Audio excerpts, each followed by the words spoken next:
Hello guys, welcome back to my channel. आज मैं आपको लेके चलने वाली हूँ दुबई के सबसे कलरफुल प्लेस ग्लोबल विलेज में। पार्किंग गेट से एंटर होते ही आपको इजीली यहाँ पे ई रिक्शा मिल जाता है जो आपको मेन गेट की तरफ ड्रॉप करता है, या फिर आप यहाँ से वॉक करके भी जा सकते हो। वैसे तो यहाँ पे काफ़ी गेट्स हैं, बट हम एंटर हुए थे कल्चरल गेट से। ऑनेस्टली ये गेट बिल्कुल ग्लोबल विलेज की वाइब सेट कर देता है।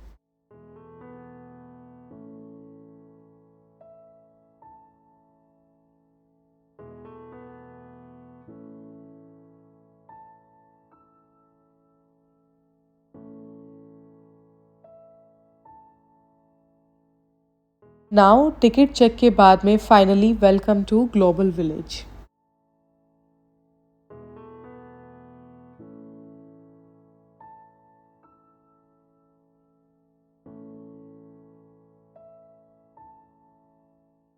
जैसे ही हमने एंटर किया, इतना रश, इतनी रौनक थी कि लग रहा था जैसे हम किसी अलग ही वर्ल्ड में आ गए हैं। हर तरफ कलरफुल लाइट्स, ब्राइट वाइब्स और आसपास इतने सारे लोग। सब कुछ इतना लाइवली लग रहा था जैसे एनर्जी ऑटोमेटिकली हाई हो जाती है। As we walk in from the beautiful colorful fountain, notice how the light keep blinking behind me. It almost feel like the fountain is welcoming everyone inside. और पता है, ग्लोबल विलेज की सबसे special बात यही है, हर स्टेप पे कुछ ना कुछ आपको नया देखने को ज़रूर मिलता है। एंड लुक एट दिस, आसमान में इतनी सारी लेज़र लाइट, ये देख के तो बहुत ही प्यारा लग रहा था। वैसे एक तो बात है, रात को ग्लोबल विलेज की वाइब अलग ही सेट हो जाती है। हर जगह लाइट्स होती है, म्यूज़िक होता है और इतना सारा क्राउड, बहुत ही मज़ा आता है। अब यहाँ पे सब घूम के हम जा रहे थे श्रीलंका। श्रीलंका में और मतलब हर एक कंट्रीज़ में अपने उनकी ट्रेडिशन के कपड़े, खाना, हर एक चीज़ मिलती है। तो सबसे पहले यहाँ पे चल के एक्सप्लोर करते हैं। और अंदर एंटर होते ही हमें एक बहुत ही इंटरेस्टिंग सी शॉप दिखी जिसपे सब कुछ गोल्ड आर्टिफिशियल ज्वेलरीज मिल रही थी। सो इस पे अलग अलग तरह की ट्रेडिशनल ज्वेलरीज थी जो श्रीलंका की थी, जैसे कुछ नोज पे पहनने का, कुछ नेक पे पहनने का। फिर उससे आगे थी ये कुछ इंग्रेडिएंट्स की शॉप। यहाँ पे अलग अलग तरह के फ्राइम्स और मसाले मिल रहे थे। जैसे ही आप श्रीलंका से निकलते हो तो मेन ग्लोबल विलेज के अंदर ये है इनका इतना बड़ा फूड कोर्ट। यहाँ पे अलग अलग स्टॉल्स थी, बट यस, वेजिटेरियन के लिए तो एज यू नो ऑप्शंस थोड़े कम ही होते हैं।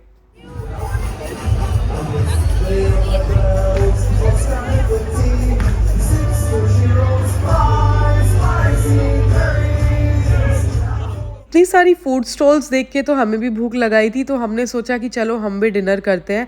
फिर हम पहुंच गए थे ग्रैंड ढाबा पे। यहाँ पे हमने ऑर्डर किया था अपनी हैदराबादी बिरयानी, और ये हमारी बिरयानी आ गई थी। और हर्षित ने बोला कि चलो मैं सर्व करता हूँ, तो आज मैंने ये टर्न इनको दे दी। तो यहाँ पे हर्षित ने निकाली हमारी बिरयानी, जो टेस्ट में तो काफ़ी अच्छी थी, बट अगर मैं बात करूँ प्राइसेस की, तो प्राइस थोड़े से हाई थे इनके as compared to other restaurants, तो ये थोड़ा एक्सपेंसिव है।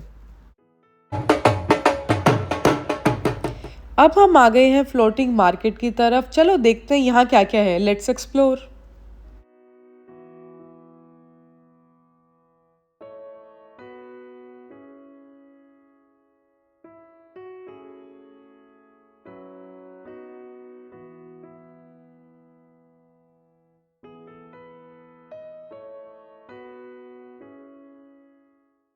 यहाँ पे काफ़ी सारे कोरियन और चाइनीज़ फूड के स्टॉल्स हैं, तो जो लोग कोरियन फूड लाइक करते हैं उनके लिए ये मार्केट बहुत ही अच्छी है। ये मार्केट काफ़ी फेमस है इनके स्ट्रीट फूड, डेजर्ट, ड्रिंक्स और फोटोज़ के लिए, बिकॉज यहाँ पे जो व्यू आता है ये काफ़ी अच्छा है। And look at these dragons, यहाँ पे भी आपकी काफ़ी अच्छी फ़ोटोज़ आएंगी।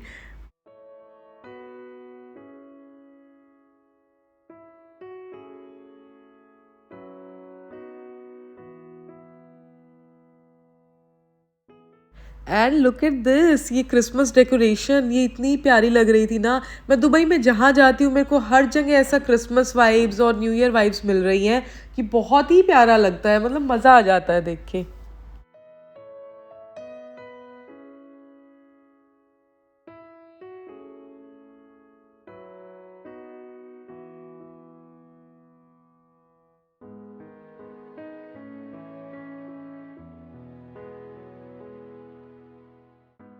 न्यू ईयर वाइब एंजॉय करने के बाद में अब बारी थी नई कंट्री एक्सप्लोर करने की, तो अब हम जा रहे थे पाकिस्तान। पाकिस्तान घूमने के बाद में हम आ गए थे टर्की और यहाँ पे सबसे पहले दिखी हमें एक स्टॉल जो थी टर्किश आइसक्रीम की। और ये रश आप चेक करो, ये रश किस चीज़ का है।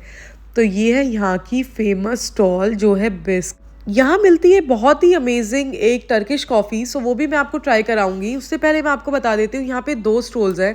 एक तो है बिलिंग काउंटर, दूसरा है पिकअप काउंटर। सबसे पहले आपको अपनी कॉफ़ी का ऑर्डर देना होता है, देन आपको दूसरे काउंटर से वो पिक करनी होती है। और देखते ही देखते हमारी भी यहाँ पे आ गई थी ओवरलोडेड तिरामिसू कॉफ़ी, और ये टेस्ट में तो बहुत ही अमेजिंग थी। हम जैसे ही ग्लोबल विलेज घूम रहे थे तो बहुत सारे लोगों ने बहुत बड़े बड़े बनाना हाथ में पिक किए हुए थे। तो हमने सोचा कि यार ये पता नहीं क्या है। तो थोड़ी देर के बाद में जैसे ही हम गेमिंग जोन में पहुंचे तब हमें पता चला कि यहाँ पे ये एक बास्केटबॉल समथिंग है कि आपको यहाँ पे बॉल फेंकना है, और वो जैसे ही इसमें बॉल कोर्ट में जाती है तो आपको ये बनाना जो है वो आपको मिलेगा। तो यहाँ पे काफ़ी लोग ऐसे ट्रायल मार रहे थे, तो हमने सोचा हम भी ट्राई करें, बट इतना बड़ा बनाना उठा के कौन ही घूमता यार। तो हम यहाँ से आ गए थे निकल के बाहर, और जैसे ही हम बाहर निकले हमें यहाँ पे एक बहुत ही अच्छा एक हैंड क्राफ्टेड पीस दिखा। तो ये पूरा हाथ से बना हुआ था, कोई मशीन वर्क नहीं था। हैंड क्राफ्टेड आइटम में जो मेहनत और जो स्किल्स होती हैं वो क्लियरली फील होती हैं। ये है यहाँ का थिएटर। यहाँ पे अलग अलग परफॉर्मेंस होती रहती है डिफरेंट टाइम स्लॉट्स में, और ये काफ़ी ज़्यादा बड़ा है स्पेस में, जहाँ पे बहुत सारे लोग एक साथ बैठ के परफॉर्मेंस देख सकते हैं। तो जैसे ही हम पहुँचे तो लकीली यहाँ पे परफॉर्मेंस हो रही थी कुछ बच्चों की, तो हमने एक दो परफॉर्मेंस देखी और उसके बाद में हम चले गए थे आगे।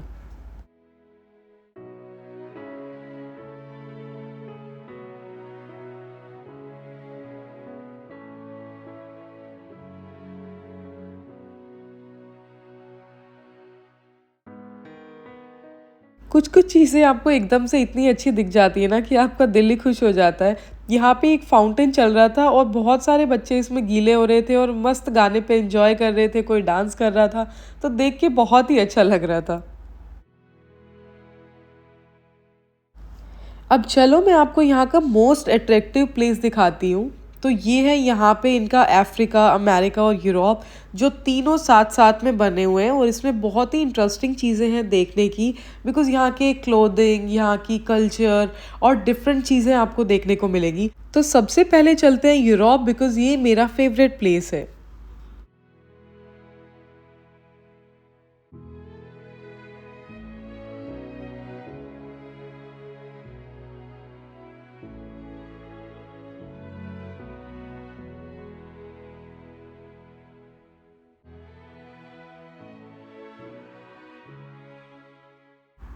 अंदर एंटर होते ही जिस चीज़ का हमें एक्सपेक्टेशन थी वही हुआ। यहाँ पे हमें देखने को मिल गए थे इन्हीं के कल्चर के different different clothes.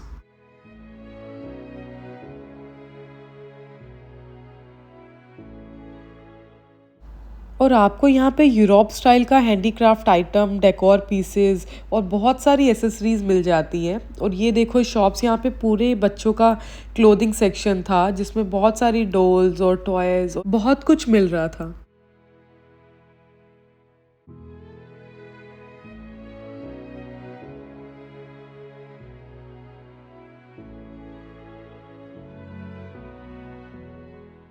And this is a बा परफ्यूम शॉप। यहाँ पे आप अपने पसंद के लग्जरी यूरोपियन फ्रेग्रेंसेस आप ट्राई कर सकते हैं और बाय कर सकते हैं।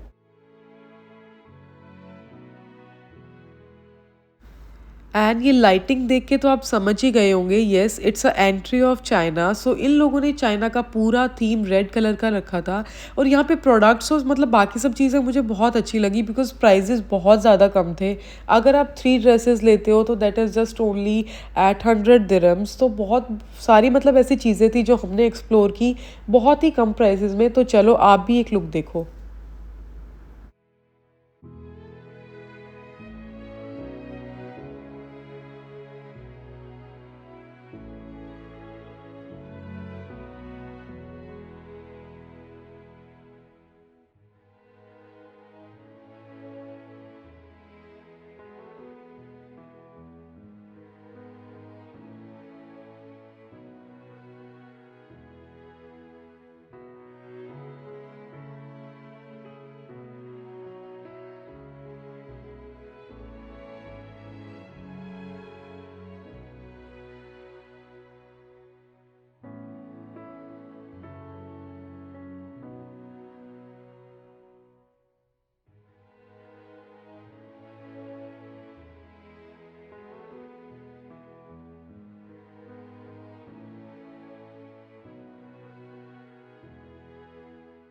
यहाँ पे आपको बहुत सारी ब्रांडेड चीज़ें फर्स्ट कॉपी में मिल जाएंगी बहुत ही कम प्राइसेस में। तो मैं ये बैग देख रही थी बर्बरी का, ये मेरे को 100 दिरहम्स का दे रही थी। मुझे ऐसी-ऐसी मार्केट्स में आके बहुत मज़ा आता है बिकॉज़ बहुत कुछ होता है देखने को।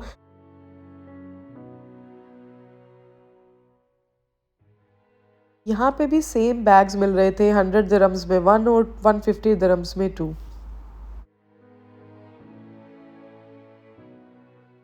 फिर हम आ गए थे एक प्यारी सी शॉप पे, यहाँ पे सब रिंग्स 10-10 दिरहम्स की मिल रही थी, ये सब आर्टिफिशियल था।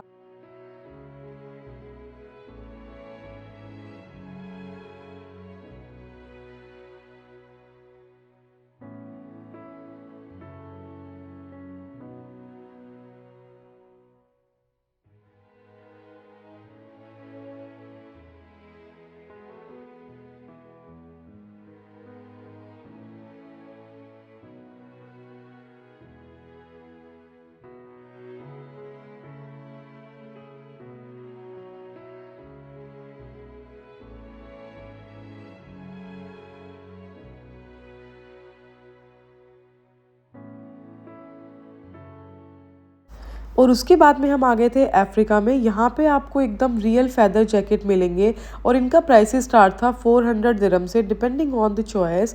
और जैसे ही मंदिर एंटर हुए, यहाँ पे था हैंडीक्राफ्ट आइटम अगेन। सो ये है अफ्रीका की रिच कल्चर और ट्रेडिशन को दिखाते हैं। और यहाँ पे साथ साथ चल रहा था एक कल्चरल इवेंट जहाँ पे म्यूज़िक, डांस और बहुत सारी परफॉर्मेंसेस चल रही थी जो अफ्रीकन हेरिटेज को ज़िंदा कर देते हैं। These are the Chinese traditional costumes. So ये है बच्चों की कॉस्ट्यूम चाइनीज़। तो ये भी बहुत ही प्रिटी थी, कलरफुल सी लग रही थी, बहुत ही वाइब्रेंट। एंड उसके बाद में लुक एट दीज, ये है लबूबू डॉल्स। तो इनको तो आप अच्छे से जानते ही होंगे। Now let's go to America. ये सही है ना, हमने एक टिकट लिया और हमने कितनी सारी कंट्री विजिट कर ली है, उनके अलग अलग कल्चर्स देख लिए और सब कुछ देख लिया। बट सबसे पहले आप इसका एंट्री गेट देखो, कितना अमेजिंग है ये। These are the yummy Belgium chocolate desserts. Guys, Global Village is a world of cultures in one place, from Europe to Africa to China. हर एक जगह दिखाती है अपना एक unique tradition, food and crafts. It's really colourful, lively and full of energy, perfect for family, friends और solo adventure. हमारा तो ये ट्रिप काफ़ी मेमोरेबल रहा है। और अगर आपको हमारे व्लॉग्स पसंद आ रहे हैं सो प्लीज़ वीडियो को एंड तक देखें and subscribe to our channel. Bye.